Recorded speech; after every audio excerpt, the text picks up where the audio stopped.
In this video today, guys, I will be sharing with you how you can transfer money within Canada. The way you can go about this is using e-transfer, which all Canadian can use.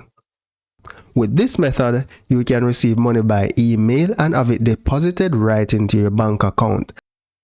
And it doesn't matter which bank you are using, you can use e-transfers. So for this video, the example I'll be using is the RBC mobile app. So it doesn't matter which app you're using, you're going to look for transfer money or send money. So you can look around in the menu icons, right? So here for me, it's at the bottom of my screen that says move money. So what you want to look for is Interac e-transfer. So you're going to select this option here. Then you're going to look for send an Interac e-transfer. You're going to select the account that you want to send the money from.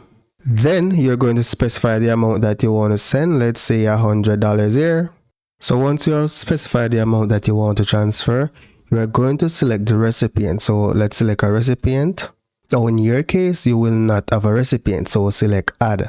Again, even though you're using a different mobile app or a different bank, it will be similar. So I'm going to select start from scratch here.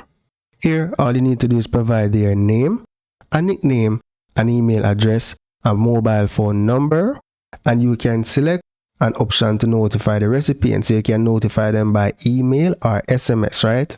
And then you just select continue to add the recipient. So I'm just going to step back and I'm just going to select myself, right? And then you're going to set a security question. And then once you set the security question, you're going to provide an answer.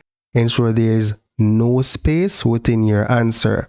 So this answer, you're going to provide it to the recipient that you're sending the money, and they can use it to receive the money and deposit it right into their bank account.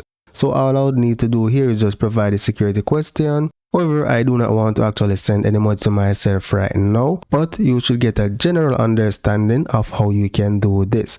So that's for now, guys. Thank you for watching and see you in the next video.